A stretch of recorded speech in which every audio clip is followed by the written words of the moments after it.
I want to bring in right now Suzanne Maloney, the Vice President and Director of the Foreign Policy Program at the Brookings Institution. It's a nonprofit focused on the U.S.'s role in international affairs. Suzanne, thanks for being here and joining the discussion. You have advised both Republican and Democratic administrations on Iran policy. Where does the U.S. and Iran's relationship go from here? Well, I think we're really at a critical juncture for U.S. policy toward Iran and really for the future of the Islamic Republic itself.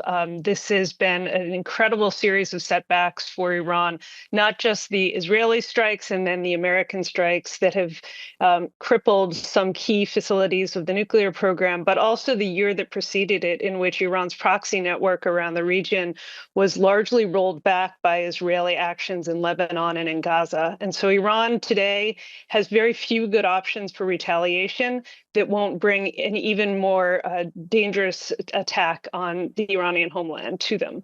Yeah, and in that vein, I'm wondering what you make of this. The Trump administration had previously said that the attack had nothing to do with changing the government in Iran. Now the president just posted on social media the question of whether there should be regime change in that country. Is that even a possibility at this point?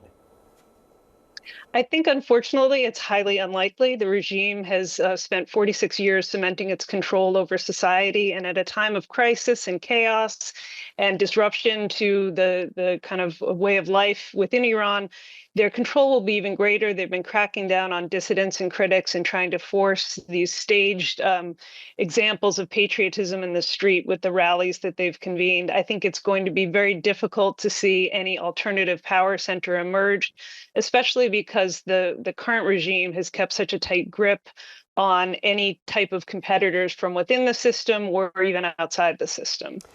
Also, the U.S. has warned of a heightened threat environment after yesterday's strikes, obviously here at the homeland and around the world. What are the realistic fears right now for retaliation in seeing how depleted Iran's military is right now, but they have other ways to retaliate? They have a number of ways to retaliate. As mentioned in your remarks, they could certainly strike out at American forces around the region, either directly or through some of the proxy militias that they still control in Iraq and elsewhere. The Houthis have threatened to begin attacking American ships passing through the Red Sea once again, and they could launch cyber attacks, small-scale terrorist attacks in third countries against Americans or Israelis. We know they've already sought to do some of that. I think the biggest concern for retaliation, though, is a decision to try to race for a bomb. We know that at least some aspects of their nuclear infrastructure remain intact, that they may still have stockpiles of highly enriched uranium, and they may have some covert capabilities that we're not aware of. And so I think that's the real risk. All right, Suzanne Maloney, thanks so much for your time. Appreciate it.